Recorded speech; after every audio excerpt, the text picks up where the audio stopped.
والصلاة والسلام على سيد الأنبياء والمرسلين سبحان اللہ وأصحابه الهادين المهديين سبحان اللہ وعلى آله الطيبين الطاهرين سبحان اللہ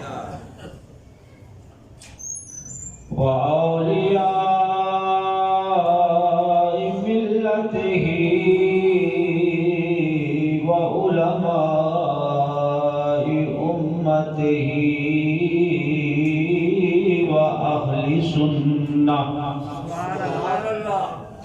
وأهل سنته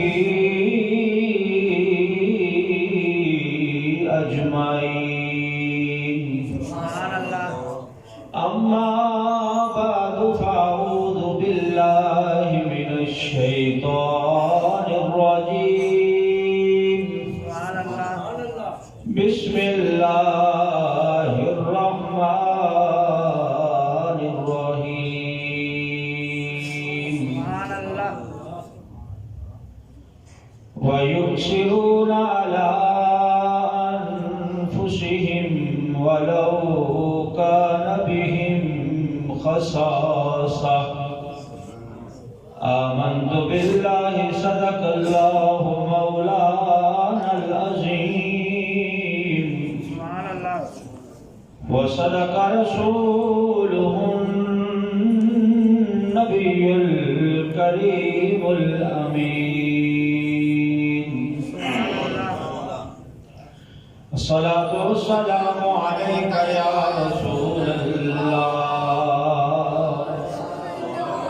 وعلى آلك وأصحابك يا حبيب الله مل کے پڑھیں گے الصلاة والسلام عليك يا خاتم النبيين وعلى آلك وأصحابك يا رحمة للعالمين سبحان اللہ مولاي صل وسلم دائما أبدا حبيبك خير الخلق كلهم مولاي صل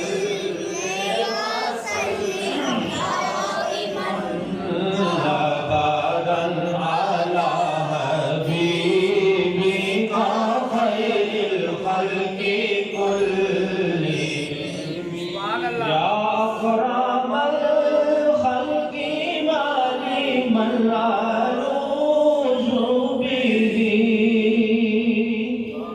يا أكرم الخلق ما لي من ألوذ به سواك عنده للحديث الأمم مولاي صل وسلم دائما أبدا على حبيبك خیر الخلق كلهم مل کے پڑھیں گے مولاي صل وسلم دائما أبدا على حبيبك خلق كلهم سبحان اللہ سبحان اللہ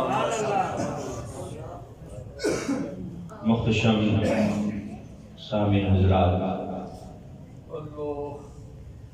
آج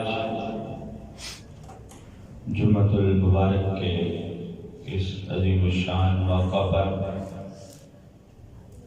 جس موضوع کا انتخاب کیا گیا ہے وہ ہے مہمان نوازی سنت نبوی۔ سبحان اللہ۔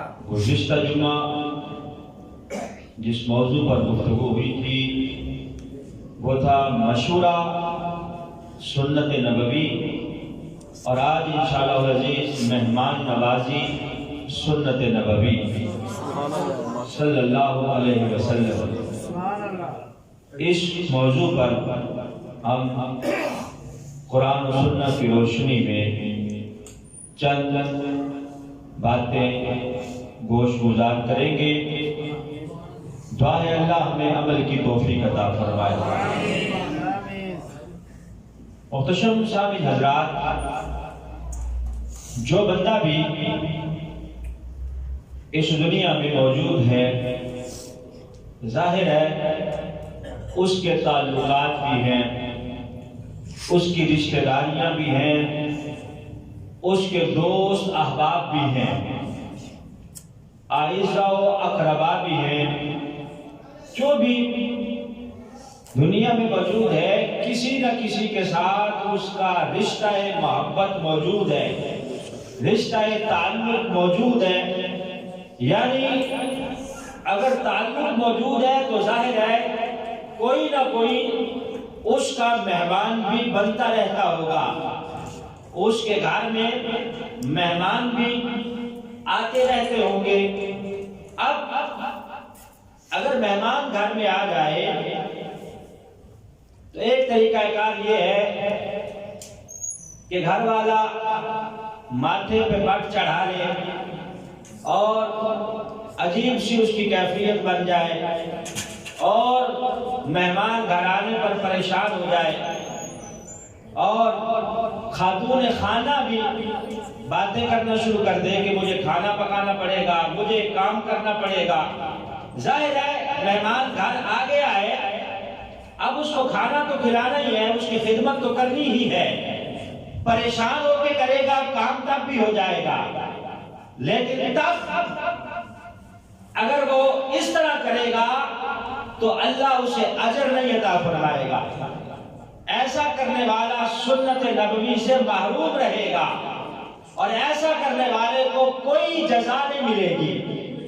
دوسری طرف وہ بندہ ہے کہ جس کے گھر میں مہمان آیا ہے، بسم اللہ پڑھ کے خندہ پیشانی کے ساتھ اس نے استقبال کیا ہے، اور مسکرا کے اسے ویلکم کیا ہے، مسکرا کے اسے خوش آمدید کہا ہے۔ خاتون خانہ نے بھی بڑی دلجوئی کے ساتھ، محبت کے ساتھ کھانا بنایا ہے کہ ظاہر ہے اگر میں اچھا کھانا بناؤں گی تو میرے خامن کی عزت ہوگی، اور خامن کی عزت میں ہی میری عزت ہے۔ وہ اس چیز کو سمجھتے ہوئے اس مہمان کی تکریم کرتی ہے، اس کی عزت کرتی ہے، اسے اعزاز دیتی ہے، اور گھر والا بھی ماتھے پہ شکم اور بٹ نہیں چڑھاتا، بلکہ اہتمام کے ساتھ اور پوری خوشی کے ساتھ، خندہ پیشانی کے ساتھ اس کے لیے اہتمام کرتا ہے۔ تو ایسے بندے کو اللہ نبی پاک کی سنت کا ثواب عطا فرماتا ہے۔ سبحان اللہ۔ وہ بابا بلے شاہ رحمت اللہ علیہ آپ فرماتے تھے نا کہ فصلہ مہکن کنکا چمکن ہووے بخت سولا، لوکی آمن کھا کھا جاون راضی ہووے بلا۔ فصلہ مہکن کنکا چمکن ہووے بخت سولا، لوکی آمن کھا کھا جاون راضی ہووے بلا۔ یعنی بلا جو گھر والا ہے وہ راضی ہو کہ میرے گھر میں اگر کوئی میرا جاننے والا ہے تو آیا ہے، کوئی رشتہ دار میرا ہے، مجھ سے محبت کرنے والا ہے تو وہ میرے گھر میں آیا ہے۔ نبی پاک صلی اللہ علیہ وسلم آپ فرماتے ہیں کہ من کان یؤمن باللہ والیوم الآخر فلیکرم ضیفہ، جو اللہ پر اور اس کے رسول پر اور روز آخرت پر ایمان لایا، فَلْيُكْرَمْ ضَيْفَهُ، اس کو چاہیے کہ مہمان کی عزت کیا کرے۔ اب مہمان نوازی کرنا یہ عمل ہے، ایمان کا حصہ نہیں ہے، لیکن نبی پاک صلی اللہ علیہ وسلم نے اسے ایمان کا حصہ قرار دیا۔ فرمایا جو مومن ہے، ایمان لاتا ہے اللہ پر، اس کے رسول پر، روز قیامت پر، فَلْيُكْرَمْ ضَيْفَهُ، اس کے لیے ضروری ہے کہ گھر میں اگر مہمان آ جائے تو اسے اللہ کی رحمت سمجھتے ہوئے اس کی عزت بھی کرے، تکریم بھی کرے، تو اللہ اسے اجر عظیم عطا فرمائے گا۔ من کان یؤمن باللہ والیوم الآخر فلیکرم ضیفہ، اور نبی پاک فرماتے ہیں کہ جس مسلمان میں مہمان نوازی والی صفت نہیں ہے، مومن تو ہے لیکن مہمان نواز نہیں ہے، مہمان نوازی والی اس کے اندر صفت نہیں ہے، تو نبی پاک صلی اللہ علیہ وسلم نے فرمایا کہ اس کے اندر کوئی بھلائی نہیں ہے، کوئی بھلائی اس کے اندر موجود ہی نہیں ہے۔ اگر وہ مہمان نواز نہیں ہے تو سرکار دو عالم صلی اللہ علیہ وسلم فرماتے ہیں کہ سمجھو کہ اس کے اندر کوئی بھلائی نہیں ہے، کوئی اچھائی اس کے اندر موجود ہی نہیں ہے۔ اور حضرت ابن عمر رضی اللہ تعالیٰ عنہ آپ فرمائے بیٹا آپ چلو پیچھے، یہ بچے یہاں چلو چلو پیچھے چلو پہلے اس جایا وہ آپ نے اسٹارٹ نہیں کرنا، باتیں نہ کرے، پیچھے چلے جو شاباش۔ توجہ بھائی، حضرت ابن عمر رضی اللہ تعالیٰ عنہ آپ کیا فرماتے ہیں؟ بڑے دوست آگے آ جائے کریں، بچوں کو پیچھے کر دیے کریں۔ حضرت ابن عمر رضی اللہ تعالیٰ عنہ آپ فرماتے ہیں کہ اگر کوئی مہمان کسی کے گھر میں جائے اور بغیر کچھ کھائے پیے واپس آ جائے، حضرت ابن عمر کیا فرماتے ہیں کہ مہمان اگر کسی کے گھر میں گیا ہے، اس نے کچھ کھلایا نہیں ہے، پلایا نہیں ہے، بغیر کھائے پیے واپس آ گیا ہے، تو وہ سمجھے کہ قبرستان گیا تھا اور قبرستان سے چکر لگا کے واپس آ گیا ہے۔ وہ سمجھے کہ زندہ لوگوں کے پاس نہیں گیا بلکہ قبرستان گیا تھا، وہاں سے چکر لگایا ہے اور واپس آ گیا ہے۔ ہمارے یہاں ہوتا یہ ہے، مہمان آتا ہے حال احوال پوچھتے رہتے ہیں، ہاں بھائی اور سناؤ سفر کیسا گزرا؟ جب اٹھ کے جانے لگتا ہے پھر کہتے ہیں بیٹھو کوئی چائے شاید پی کے جانا، 2-3 دفعہ پھر کہیں گے جب اٹھ کے جانے لگے گا، یعنی وہ 3-4 دفعہ پہلے پوچھیں گے کہ اگر 3-4 دفعہ پوچھیں گے ظاہر ہے آخر کہہ ہی دے گا کہ یار میں نے نہیں پینی۔ تو جنہوں نے پلانی ہوتی ہے وہ پوچھتے نہیں ہیں بلکہ بنا کے پیش کر دیتے ہیں، رکھ دیتے ہیں آگے مہمان کے، اور یہ نہیں کہ جب اٹھ کے جانے لگے اور پھر بندہ کہے کہ بیٹھ جاؤ کوئی چائے شائے پی کے جاؤ۔ حضرت ابن عمر فرماتے ہیں بغیر کھائے پیے اگر کسی کے گھر سے مہمان آ گیا ہے تو وہ یہ سمجھے کہ میں زندہ لوگوں کے گھر سے واپس نہیں آیا بلکہ میں تو قبرستان سے چکر لگا کے آ گیا۔ نبی پاک صلی اللہ علیہ وسلم آپ نے اصحاب صفا کا چبوترا جو تھا مہمان خانے کے طور پر، اصحاب صفا کا چبوترا سرکار دو عالم صلی اللہ علیہ وسلم نے بنا رکھا تھا، اور 70 مہمان ایک وقت میں وہاں اصحاب صفا کے چبوترے پہ نبی پاک صلی اللہ علیہ وسلم کی میزبانی میں موجود رہتے تھے۔ سرکار اپنے گھر سے کھانا پکوا کے لا رہے ہیں، صحابہ پکا کے لا رہے ہیں، گویا وہ 70 مہمان جو اصحاب صفا تھے اور دیگر آنے جانے والے اس چبوترا پہ ٹھہرتے، نبی پاک صلی اللہ علیہ وسلم اپنے ہاتھوں سے کھانا کھلاتے۔ مہمان کی خدمت کرنا اور مہمان نوازی کرنا عام عمل نہیں ہے، نبی پاک کی سنت قرار پایا ہے۔ حضرت ابو طلحہ انصاری صحابی رسول ہیں، ان کی کھجوریں پک گئی، کھجوریں نبی پاک صلی اللہ علیہ وسلم کی خدمت میں آ کے عرض کرنے لگے حضور میری کھجوریں پک گئی ہیں۔ فرمایا مجھے کیا فائدہ ان کا، میں نے کیا کرنی ہے، پک گئی ہیں تو میرے مہمانوں کو تو تم نے کھلائی نہیں ہے۔ یعنی جو اصحاب صفا کے چبوترے پہ میرے مہمان ٹھہرے ہوئے ہیں، جو تعلیم حاصل کر رہے ہیں اور وہ وہاں جو ٹھہرے ہوئے ہیں، تم نے ان کو تو کھلائی نہیں ہے، مجھے کیا فائدہ ان کے پکنے کا؟ حضرت ابو طلحہ انصاری کہتے ہیں اب میں گھر نہیں گیا بلکہ میں سیدھا اپنے باغ گیا، وہاں سے گچھا توڑا تازہ کھجوروں کا، اصحاب صوفہ کے چبوترے پہ میں نے ایک رسی باندھ دی، اس کے اوپر وہ گچھا لٹکا دیا، ہر روز صبح سویرے نیا گچھا میں وہاں سے توڑ کے لاتا، اس رسی پہ لٹکا دیتا، آنے جانے والے مہمان کھاتے رہتے اور نبی پاک کو دعائیں دیتے رہتے۔ آنے جانے والے مہمان کھا رہے ہیں، اصحاب صوفہ جو وہاں ٹھہرے ہوئے ہیں وہ بھی کھا رہے ہیں، اور کیا کر رہے ہیں؟ نبی پاک صلی اللہ علیہ وسلم کو دعائیں دے رہے ہیں۔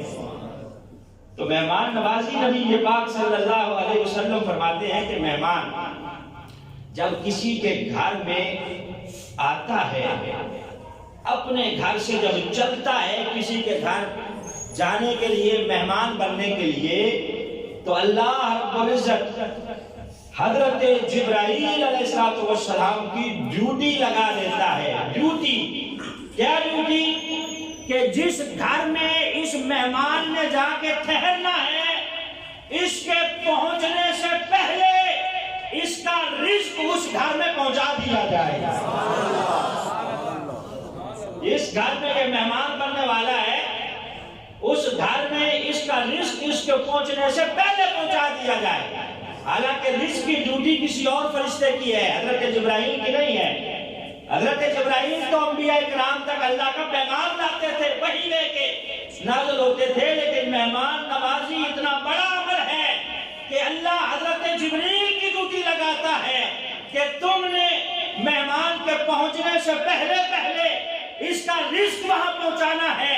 گویا اگر کسی کی اوطاق میں، کسی کے ڈیرے پر، کسی کی بیٹھک میں، کسی کی خانقاہ میں اور کسی کے گھر میں مہمان آیا ہے، آ کے کھا کے چلا گیا ہے، اس کے دسترخوان سے نہیں کھا کے گیا بلکہ وہ تو اپنی قسمت کھا کے گیا ہے، وہ تو اپنا رزق کھا کے گیا ہے، اس نے وہ رزق کھایا ہے جو اللہ نے اس کے لیے پہلے وہاں بھیجا ہے۔ یہ نہیں ہے کہ جب چلا جائے گا پھر فرمایا نہیں، پہنچنے سے پہلے اس کے رزق کا وہاں اہتمام کر دے۔ تو اسی لیے نبی پاک صلی اللہ علیہ وسلم فرماتے ہیں کہ خندہ پیشانی کے ساتھ مہمان نوازی کی جائے، مہمان کی خدمت کی جائے۔ اب مہمان کے لیے بھی کچھ آداب ہیں، مہمان کے لیے بھی کچھ آداب ہیں۔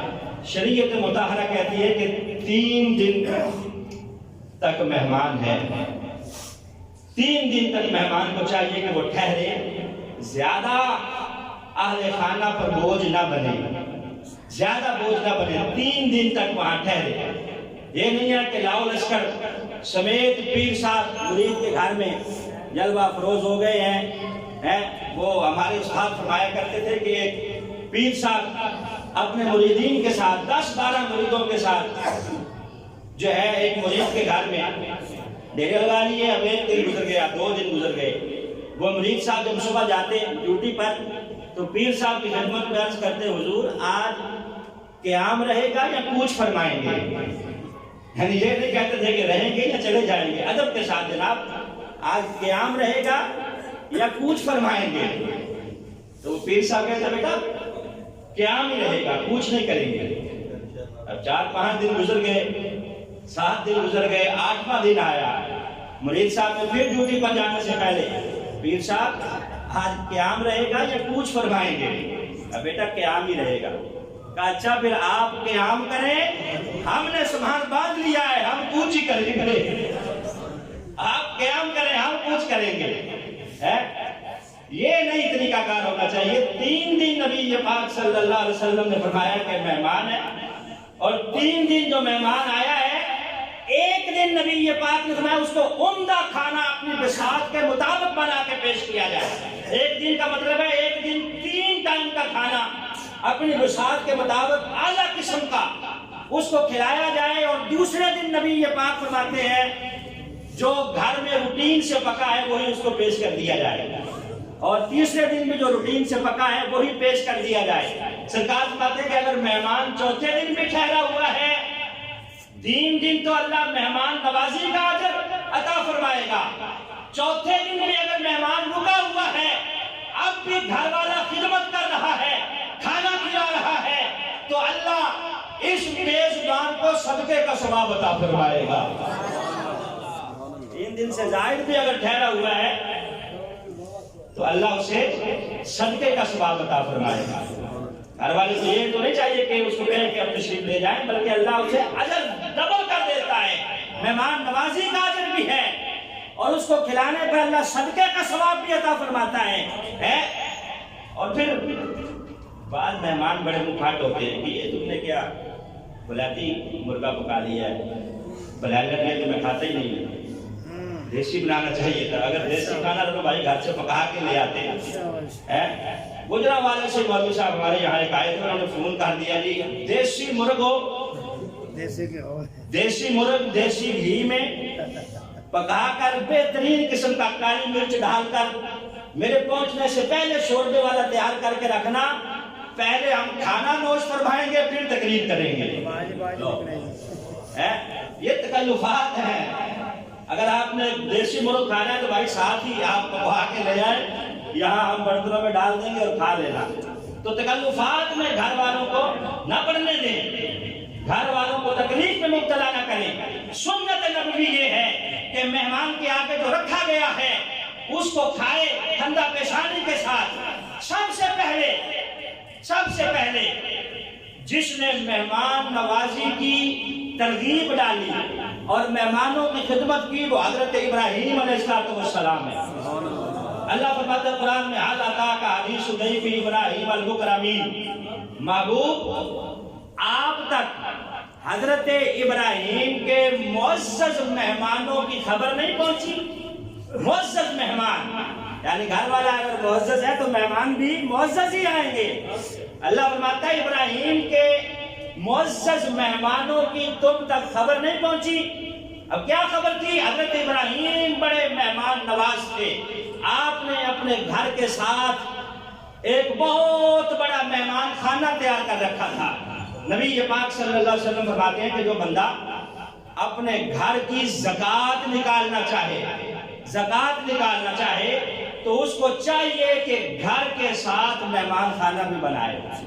مہمان خانے سے مراد ہے جو بیٹھک بنائی جاتی ہے، آج کل انگریزی کا تڑکا لگ گیا، ڈرائنگ روم کہہ لیں، بیٹھک کہہ لیں، اتھاق کہہ لیں یا ڈیرا کہہ لیں، جو گھر کے ساتھ بنایا جاتا ہے، جس کا الگ دروازہ ہوتا ہے باتھ روم کی کہ مہمان کوئی آئے تو اس کو تکلیف نہ ہو۔ نبی یہ بات فرماتے ہیں کہ مہمان خانہ گھر کے اندر بنانا گویا یہ گھر کی زکوٰۃ نکالنے کے مترادف ہے، زکوٰۃ نکالنے کے مترادف ہے۔ تو حضرت ابراہیم علیہ السلام آپ نے اپنے گھر کے ساتھ مہمان خانہ بنا رکھا تھا، ہر وقت مہمان آتے رہتے، کھاتے رہتے، اور 3 وقت میں ایک وقت بھی ایسا نہ ہوتا کہ جب آپ کے ساتھ کوئی مہمان نہ کھانا کھاتا۔ آپ کو چین نہیں آتا تھا کہ جب آپ مہمان ساتھ بٹھاتے تو پھر کھانا کھاتے۔ ایک دن آپ دوپہر کو نکلے باہر، کس لیے؟ مہمان تلاش کرنے کے لیے۔ مہمان کوئی نہیں آیا، تلاش کرنے کے لیے نکلے کہ کوئی مہمان ملے تاکہ اس کے ساتھ مل کے کھانا کھائے۔ وہ نکلے تھے تلاش کرنے کے لیے۔ ہم کہتے ہیں جاتا ہی نہیں ہے، کیا کریں، ہم مہنگائی بھی بڑی ہے، لیکن چادر کے مطابق اگر بندہ اس کی خدمت کرتا ہے تو اللہ اجر بھی عطا فرماتا ہے۔ حضرت ابراہیم علیہ السلام کو ایک مہمان مل گیا، آپ اسے پکڑ کے لے آئے، کھانا پکایا، سامنے رکھا گیا۔ اب وہ تھا مجوسی، مشرک تھا، اللہ رب العزت کے ساتھ شریک ٹھہرانے والا، آگ کی پوجا کرنے والا۔ جب کھانا رکھا گیا، کھانے لگا تو حضرت ابراہیم علیہ السلام نے کہا کہ بسم اللہ پڑھ لو پھر کھانا۔ اب وہ کہنے لگا کہ میں تو اللہ کو مانتے ہی نہیں، میں بسم اللہ کیوں پڑھوں؟ دوبارہ پھر آپ نے کہا یار کھانا کھانے سے پہلے بسم اللہ پڑھ لینی چاہیے، بسم اللہ پڑھ لو پھر کھانا کھانا۔ اس نے کہا میں کیوں پڑھوں، میں تو مانتا ہی نہیں ہوں اللہ کو۔ تیسری بار آپ نے کہا، اس نے پھر انکار کیا، میں چلو اٹھو، اگر اللہ کا نام نہیں لینا، بسم اللہ نہیں پڑھنی تو پھر میرے دسترخوان سے اٹھو، چلے جاؤ۔ جب وہ اٹھ کے گیا تو اللہ رب العزت نے حضرت ابراہیم کی طرف وحی نازل فرمائی۔ جناب جبریل آ گئے، آگے پوچھنے لگے کہ ابراہیم بتاؤ اس مہمان کی عمر کتنی ہوگی؟ حضرت ابراہیم نے عرض کی کہ 70 سال کے لگ بھگ تھی، بوڑھا بابا تھا، 70 سال کے قریب اس کی عمر تھی۔ میں اچھا اللہ رب العزت فرماتا ہے کہ 70 سال اس نے میرا نام نہیں لیا، مجھے اس نے مانا نہیں ہے، 70 سال اس نے میرا نام نہیں لیا، میں نے تو اس کی روٹی بند نہیں کی، میں نے تو اس کا کھانا بند نہیں کیا۔ ابراہیم تیرے سامنے اس نے ایک مرتبہ میرا نام نہیں لیا تو تم نے اس کا کھانا بند کر دیا ہے۔ 70 سال سے یہ میرا نافرمان ہے، میرا مشرک ہے، نافرمان ہے، میرا نام نہیں لیتا، میں تو اس کا رزق بند نہیں کر رہا، خزانے اس کے لیے کھولے ہوئے ہیں، کھانا اس کو کھلا کے پھر سلاتا ہوں، تیرے سامنے اس نے ایک مرتبہ ایسا کیا ہے تو نے اس کو دسترخوان سے اٹھا دیا ہے۔ یہ کہنا تھا حضرت جبریل کا، آپ بھاگے اس کے پیچھے، مہمان کے پیچھے، میں آ جاؤ، بسم اللہ پڑھنی ہے پڑھو، نہیں پڑھنی نہ پڑھو، کھانا کھا کے جاؤ۔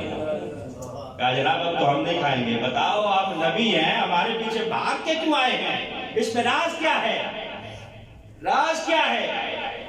کہا جب تم جانے لگے تھے تو اللہ کی طرف سے پیغام آ گیا تھا کہ اس بندے کو ابراہیم کو نے دسترخوان سے کیوں اٹھایا ہے، اس لیے میں بھاگ کے آیا ہوں، آجا بسم اللہ پڑھنی ہے پڑھ، نہیں پڑھنی نہ پڑھ، کھانا کھا کے جا۔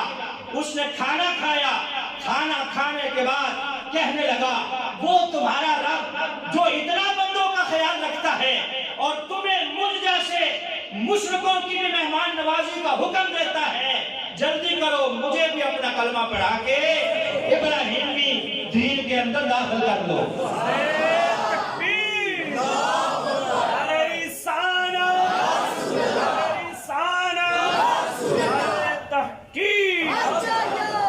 یہی حضرت ابراہیم علیہ السلام، میں نے کہا کہ مہمان نوازی بہت کرتے تھے، آپ نے گھر کے ساتھ مہمان خانہ بنایا ہوا تھا، لوگوں کا رش رہتا، جب میں غفیر رہتا وہاں کھانا کھانے والے ہر وقت موجود رہتے ہیں۔ ان کے علاقے میں قحط پڑ گیا، قحط جو پڑ گیا تو اب ظاہر ہے گھروں میں لوگوں کے پاس کھانا نہیں تھا، ان کے دسترخوان پہ رش ہونے لگی، اب ظاہر ہے ان کے پاس بھی اناج ختم ہو گیا، تو آپ نے اپنے غلاموں سے کہا کہ ایسے کرو، فلاں مصر کے علاقے میں میرا ایک دوست رہتا ہے، 10 بوریاں اونٹوں پہ رکھ کے لے جاؤ خالی، اسے جا کے میرا کہنا وہ گندم کی بھر کے دے دے گا، لے آنا تاکہ مہمانوں کی خدمت داری کی جائے، ان کی مہمان نوازی کی جائے، ان کو کھانا کھلایا جائے۔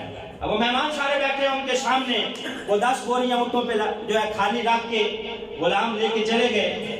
جب اس مصری یار کے پاس، حضرت ابراہیم کے یار کے پاس پہنچے، جا کے کہنے لگے کہ جناب ابراہیم نے بھیجا ہے، یہ 10 بوریاں گندم کی آپ بھر کے دے دیں، آپ کی طرف ان کا پیغام ہے۔ تو وہ کہنے لگا جناب پہلے لنگر بہت تھا، بہت زیادہ اناج تھا، لیکن اب اللہ کی کرنی ہے کہ آپ اس وقت آئے ہو کہ ختم ہو گیا ہے، میرے پاس بھی نہیں ہے۔ اب انہوں نے حضرت ابراہیم کی طرف ایک نمائندہ بھیجا کہ جناب یہاں سے جواب مل گیا ہے، ان کے پاس بھی اناج ختم ہو گیا ہے، تو کیا کیا جائے، کیا خالی بوریاں لے کے واپس آ جائے؟ حضرت ابراہیم کہنے لگے کہ نہیں، خالی نہیں، بلکہ وہ بوریاں ریت کی بھر کے اونٹوں پہ رکھو اور لے آؤ، خالی لے کے آؤ گے تو یہ تو مہمان اتنے بیٹھے ہیں مایوس ہو جائیں گے، پریشان ہو جائیں گے، میرے گھر میں مہمان آئے ہوئے ہیں اللہ کے، پریشان ہو جائیں گے کہ ابراہیم کے گھر گئے تھے اللہ کے نبی کے پاس کھانا کھانے، وہاں سے بھی ہمیں خالی لوٹا دیا گیا، ریت کی بھر کے لے آؤ۔ اب جب ریت کی بوریاں حضرت ابراہیم علیہ السلام کی دہلیز پہ پہنچی، آپ نے سجدے میں سر رکھ لیا۔ حضرت سارہ کو نہیں پتا تھا کہ اس میں اناج ہے یا ریت ہے، کنیزوں کو کہا کہ اتارو جلدی جلدی تاکہ ان کو پیسے اور پیس کے آٹا بنا کر روٹیاں تیار کریں۔ حضرت ابراہیم نے سر سجدے میں رکھا، کہا یا اللہ میں اپنے لیے نہیں مانگ رہا، اپنے بیٹے اسماعیل و اسحاق کے لیے نہیں مانگ رہا، ہاجرہ و سارہ کے لیے نہیں مانگ رہا، یا اللہ یہ تیرے جو مہمان آئے بیٹھے ہیں ان کے لیے مانگ رہا ہوں، یا اللہ بڑی امید لگا کے آئے ہیں، مجھے پتا ہے کہ بوریوں کے اندر ریت ہے، تو وہ ذات ہے کہ مردوں کو زندہ کر دیتا ہے، یا اللہ تیرے لیے مشکل نہیں ہے، اس ریت کو اناج کے دانوں میں بدل دے، یا اللہ تو قدیر ہے، ہر چیز پہ قادر ہے، تیرے لیے مشکل نہیں ہے۔ یا اللہ یہ امید لگائے بیٹھے ہیں، اپنے لیے نہیں ان کے لیے مانگ رہا ہوں، یا اللہ اسے اناج میں بدل دے، گندم میں بدل دے۔ حضرت سارہ کہتی ہے کہ جب وہ بوریاں کھولی گئی، ایسے گندم کے دانے کہ جیسے ہیرے ہوتے ہیں، کبھی دیکھی نہیں ایسی گندم۔ ہاں کہتے ہیں جب آٹا پیسا گیا بڑی خوشبو آئی، خوشبودار روٹیاں پکا کے حضرت ابراہیم علیہ السلام اور مہمانوں کو پیش کی گئی۔ حضرت سارہ کہتی ہیں میں نے عرض کی ابراہیم تمہارے مصری یار نے بڑی اچھی گندم بھیجی ہے، مصر والے تمہارے یار نے جو گندم بھیجی ہے آج تک ایسی دیکھی نہیں۔ تو حضرت ابراہیم کہنے لگے سارہ یہ میرے مصر والے یار نے نہیں بھیجی، عرش والے رب نے بھیجی ہے۔ مصری یار نے نہیں بلکہ عرشی یار نے بھیجی ہے۔ تو یہ مہمان نوازیاں اور اللہ رب العزت کا پھر لاج رکھنا۔ حضرت علی رضی اللہ تعالیٰ آپ بظاہر مالی حالت یہ ہے کہ گھر نہیں بنایا، کوئی لمبی لمبی خواہشات نہیں ہیں، کوئی بہت زیادہ مال نہیں ہے۔ ایک دن مسجد میں بیٹھے ہیں، بڑے پریشان ہیں، رو رہے ہیں۔ حضرت عمر آ گئے، آگے پوچھا علی خیر ہے پریشان ہو؟ کہا یار مجھے لگتا ہے میرا رب مجھ سے ناراض ہو گیا ہے۔ اچھا تجھے کیسے لگتا ہے کہ رب ناراض ہو گیا ہے؟ مجھے تو یہ لگتا ہے کہ اللہ تجھ سے راضی ہے۔ کہا نہیں۔ حضرت عمر کہتے ہیں کہ علی میرے سینے کے ساتھ لگ کے ایسے روئے جیسے کوئی قریبی یار فوت ہو گیا ہو یا رشتہ دار فوت ہو گیا ہو، اتنی شدت تھی ان کی پریشانی کی۔ میں نے کہا یار کیا بات ہے؟ کہا لگتا ہے رب ناراض ہو گیا ہے۔ کہا کیوں؟ کہا 7 دن ہو گئے ہیں میرے گھر میں مہمان ہی کوئی نہیں آیا۔ 7 دن ہو گئے ہیں، مہمان گھر میں آنا یہ اللہ کی رضا، اللہ کے راضی ہونے کی دلیل ہے۔ حضرت علی کہتے ہیں یار 7 دن ہو گئے ہیں میرے گھر میں مہمان ہی کوئی نہیں آیا، اللہ کی رحمت ہی نازل نہیں ہوئی، لگتا ہے رب ناراض ہو گیا ہے۔ حضرت عمر کہنے لگے علی کیا تو پسند کرتا ہے کہ آج عمر تیرا مہمان بن جائے؟ صحابہ کی آپس میں محبت دیکھیں۔ حضرت علی کہتے ہیں کہ حضرت عمر کہتے ہیں کہ کیا پسند کرتے ہو کہ آج عمر تمہارا مہمان بن جائے؟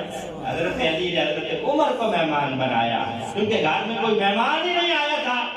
تو یہ صحابہ کرام رضوان اللہ علیہم اجمعین ہے، نبی پاک صلی اللہ علیہ وسلم کے گھر مہمان آ گیا، پوچھا بلال کچھ گھر میں موجود ہے؟ کہا نہیں یا رسول اللہ 2 دن سے کھانا ہی نہیں پکا۔ صحابہ نے اعلان کیا کہ یہ میرا مہمان ہے کوئی جو اس کی خدمت کرے، جو اسے اپنے گھر لے جائے اور اس کی مہمان نوازی کرے۔ ایک انصاری صحابی کھڑے ہو گئے، حضور میں حاضر ہوں، اپنے گھر لے جاتا ہوں۔ وہ انصاری صحابی نبی پاک کے اس مہمان کو اپنے گھر لے گیا، لے جا کر خاتون خانہ سے کہنے لگا کہ اے خاتون خانہ یہ کوئی عام مہمان نہیں ہے، نبی کے پاک کا مہمان ہے صلی اللہ علیہ وسلم۔ جب سرکار کا نام ہے سب کہا کریں صلی اللہ علیہ وسلم۔ کس کا مہمان ہے؟ جناب رسالت مآب صلی اللہ علیہ وسلم کا مہمان ہے۔ کچھ ہے گھر میں؟ اس نے کہا جناب کھانا تو تھوڑا سا ہے، اتنا ہی ہے کہ ہمارے بچے کھا سکے، ہم دونوں کے لیے بھی نہیں ہے، صرف بچوں کے لیے ہے۔ اچھا ایسا کرو بچوں کو سلا دو اور کھانا رات کو جب تم ہم دونوں کے آگے رکھو تو چراغ صحیح کرنے کی نیت سے اٹھنا، چراغ بجھا دینا ہے۔ اب ایسا ہی کیا گیا، رات کو جب کھانا رکھا گیا وہ صحابیہ جو تھی اس صحابی انصاری کے گھر والی چراغ درست کرنے کی نیت سے اٹھی اور چراغ بجھا دیا۔ وہ صحابی جو تھے انصاری وہ ویسے ہی ہاتھ اٹھا کر ایسے ظاہر کرتے رہے جیسے خود بھی کھا رہے ہیں۔ کھانا چونکہ ایک بندے کا تھا، اس مہمان نے پیٹ بھر کے کھانا کھایا۔ صبح فجر کی نماز کے وقت جب نبی پاک صلی اللہ علیہ وسلم کے سامنے وہ انصاری صحابی کھڑے ہوئے تو سرکار دیکھ کے مسکرائے، فرمایا تم نے جو میرے مہمان کی مہمان نوازی کی ہے، رب کعبہ کی قسم ہے اللہ ساری رات تمہاری اس مہمان نوازی کو دیکھ کے مسکراتا رہا ہے، رب اپنی شان کے لائق خوش ہوتا رہا ہے تمہاری مہمان نوازی دیکھ کر۔ اس موقع پر اللہ نے قرآن کی آیت نازل فرمائی وَيُؤْثِرُونَ عَلَىٰ أَنفُسِهِمْ وَلَوْ كَانَ بِهِمْ خَصَاصَةٌ کہ محبوب آپ کے صحابہ وہ ہیں کہ اپنے آپ کو مشکل میں ڈال دیتے ہیں لیکن دوسروں کو پریشان نہیں دیکھ سکتے، احسان کرتے ہیں، اپنی چیزیں بھی دوسروں کو عطا کر دیتے ہیں۔ جنگ بدر کے موقع پر جب قیدی نبی پاک صلی اللہ علیہ وسلم کے پاس آئے، ایک قیدی کو ایک صحابی کے حوالے کیا، اس کو لے جاؤ یہ تمہارا مہمان ہے۔ وہ صحابی اس قیدی کو لے گئے، لے جا کر اپنے گھر میں، ظاہر ہے قیدی تھا اس کو باندھا ہوا ہے، لیکن کہا کہ اپنے آپ کو قیدی نہ سمجھنا بلکہ میرا مہمان سمجھنا۔ وہ قیدی کہتا ہے کہ وہ صحابی جو تھے اپنے بچوں کو باسی روٹی دیتے اور مجھے تازہ کھانا دیتے، اپنے بچوں کو سوکھی ہوئی کھجوریں چھوارے دیتے، مجھے تر کھجوریں دیتے۔ جب فدیہ ادا کر کے میں نے اپنے حصے کا فدیہ دے دیا، جب مجھے رہا کیا گیا، میں نبی پاک صلی اللہ علیہ وسلم کی خدمت میں آ گیا، میں نے کہا یا رسول اللہ صلی اللہ علیہ وسلم، آپ کے غلاموں کا حال یہ ہے کہ جو مہمان کی اس قدر مہمان نوازی کرتے ہیں کہ میں قیدی بن کے آیا ہوں، میرے اوپر اتنی شفقتیں اور اتنی میرے اوپر مہربانیاں ہیں، جب میں آپ کا غلام بن جاؤں گا پھر حال کیا ہوگا؟ حضور کلمہ پڑھا دیجئے، دار اسلام میں داخل فرما دیجئے۔ ایک جنگ کے موقع پر حاتم طائی کی بیٹی بھی نبی پاک صلی اللہ علیہ وسلم کے سامنے قیدیوں میں موجود ہے۔ جنگی قیدی جب پیش کیے گئے تو حاتم طائی ظاہر ہے سخاوت کے حوالے سے بڑا مشہور تھا، سخی آدمی تھا، مسلمان نہیں تھا لیکن ہے سخی تھا۔ اب یہ ظاہر ہے یہ بھی کافر تھی اور کہتی ہے کہ میرے دل میں بڑے کڑوے سوالات تھے کہ میں یہ سوال جا کے مسلمانوں کے پیغمبر سے پوچھوں گی، لیکن کہتی ہے کہ جب مجھے پیش کیا گیا قیدیوں کے ساتھ تو سرکار نے کیا عمل کیا؟ اس حاتم طائی کی بیٹی کا جب سر ننگا دیکھا، سرکار نے کندھوں سے کملی اتار کر چادر اتار کے اس کے سر پہ اڑا دی۔ ایک صحابی پاس کھڑے تھے، کہنے لگے حضور یہ تو کافر کی بیٹی ہے۔ نبی پاک نے فرمایا چپ کر جاؤ، بیٹیاں سب کی سانجھی ہوتی ہیں، میں بے شک کافر کی بیٹی ہے لیکن ہماری مہمان ہے۔ نبی پاک نے اس سے کہا کہ تمہارا باپ بظاہر تو بڑا سخی تھا، اس کے اندر مسلمانوں والی عادات تھی، سخی بڑا تھا، کاش کہ وہ کلمہ بھی پڑھ لیتا مسلمان ہو جاتا۔ بتاؤ رہو گی کہ جاؤ گی؟ کہنے لگی جناب میں واپس جاؤں گی۔ واپس گئی تو کہتی ہے کہ میں بڑی خوش ہوئی کہ میرے ساتھ اتنا اچھا معاملہ، اس کا بھائی عدی بن حاتم وہ بھی غیر مسلم تھا، نبی پاک کے خلاف تھا اور مدینے کے باہر کہیں آؤٹ سائڈر تھا، وہاں رہتا تھا۔ کہتی ہے میں اپنے بھائی کے پاس گئی، میں نے جا کے کہا کہ تو جو ان کے بارے میں سوچ رہا ہے وہ ویسے نہیں ہے، چند گھڑیاں میں ان کی مہمان بنی ہوں، میرے بارے نیارے ہو گئے ہیں، تو بھی آ جا چند گھڑیوں کا مہمان بن جا۔ عدی بن حاتم کو اپنے بھائی کو ساتھ لے کر نبی پاک صلی اللہ علیہ وسلم کی خدمت میں اس نے پیش کیا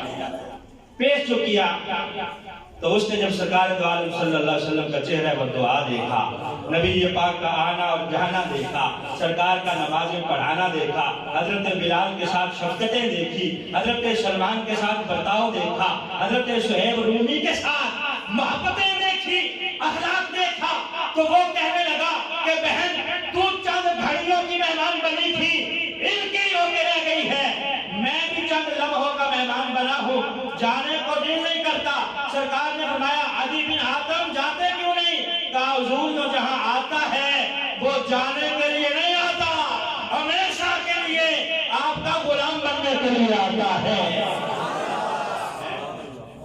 حضور کلمہ پڑھا دیجئے، دائرہ اسلام میں داخل فرما لیجئے۔ تو نبی پاک تو بڑے مہمان نواز تھے، یہ تو سرکار کی ظاہری زندگی کا حال تھا۔ نبی پاک صلی اللہ علیہ وسلم نے فرمایا کہ میرے وصال کے بعد میرے شہر مدینہ میں آئے گا، میرا مہمان بنے گا، میرا مہمان بنے گا۔ سرکار فرماتے میرے وصال کے بعد اور میرے شہر میں اگر کوئی اسے تکلیف پہنچی ہے تو اس تکلیف کو اس نے برداشت کیا، ظاہر ہے مہمان میرا ہے، تکلیف اگر کوئی پہنچی ہے، سفر کی پریشانی ہے یا کھانا اس کے علاقے جیسا نہیں ہے یا کوئی اور تکلیف ہے، آرام میسر نہیں آیا، نبی یہ پاک فرماتے ہیں کہ میرے شہر میں آ کر جو میرا مہمان بنا ہے، تکلیف پہنچنے پہ اس نے صبر کیا ہے، قیامت کے دن میں اس کی مہمان نوازی اس طرح کروں گا کہ اس کی سفارش کر کے جنت میں لے جاؤں گا، جنت میں لے جاؤں گا۔ بندے نے خوشبخت مہمان مدینے والے، دعائے اللہ ہمیں بھی وہ شہر دیکھنے نصیب فرمائے اور سرکار کی سنت مہمان نوازی کو اپنانے کی توفیق عطا فرمائے۔